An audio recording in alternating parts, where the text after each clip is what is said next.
Hello बच्चों, कैसे हो। आज हम राजकुमार रत्न और मोर की कहानी पढ़ेंगे।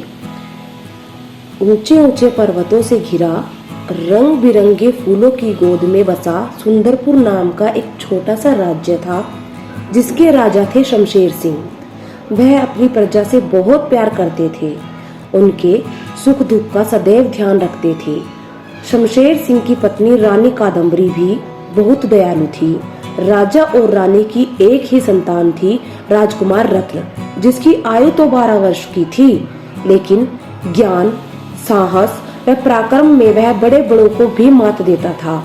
इन सब गुणों के साथ उनमें एक और गुण विद्यमान था, शरारत करने का गुण, जिसके कारण राजकुमार को सदैव पिता के गुस्से का सामना करना पड़ता था। रानी कादम्बरी के पास एक बहुत सुंदर संदूक था, जो उन्हें उनकी दादी ने उपहार स्वरूप दिया था। उस संदूक में एक अनमोल हीरे मोतियों से जड़ी मोर के सुंदर पंखों की कढ़ाई व बुनाई से भरी एक जादुई शॉल थी। शॉल को छूने के लिए एक मंत्र, ये आंसू है या मोती, बोला जाता था।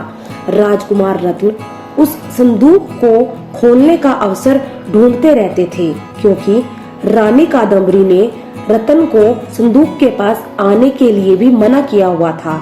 लेकिन जब एक दिन राजा और रानी पड़ोस के राज्य में गए हुए थे, तो राजकुमार रत्न को संदूक खोलने का अवसर मिल गया। जैसे ही उसने संदूक खोला, वह राजकुमार से मोर में बदल गया, क्योंकि उसने बिना मंत्र पढ़े जादुई शॉल को छू लिया था। महल में इतना सुंदर मोर देखकर सभी उसे पकड़ने के लिए उसके पीछे दौड़े। मोर बना राजकुमार बहुत डर गया और डरकर जंगल में भाग गया। जब राजा रानी लौटे तो उन्हें सारी कहानी का पता चला। रानी कादम्बरी सारी बात समझ गई। उनका रो रो कर बुरा हाल था।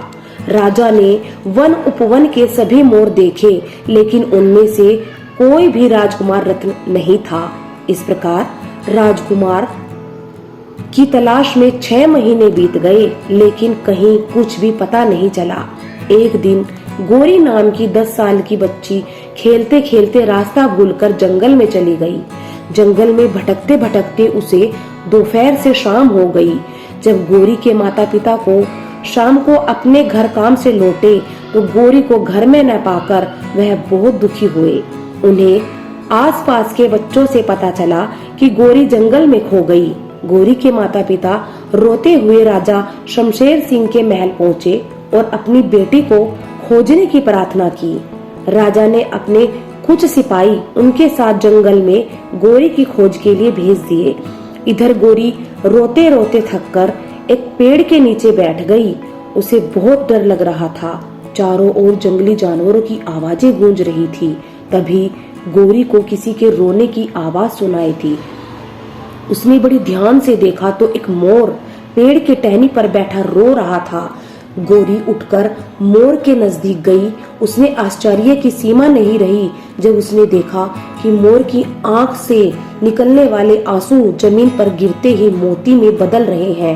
वह जमीन पर बैठी और एक मोती उठाकर बोली, ये आंसू है या मोती?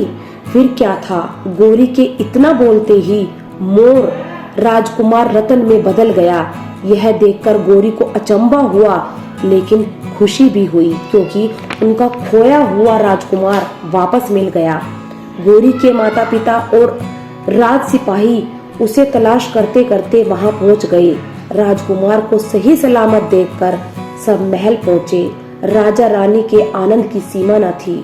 राजकुमार रत्न ने अपने माता पिता से क्षमा मांगते हुए भविष्य में उनकी आज्ञा का अनादर न करने का वचन दिया।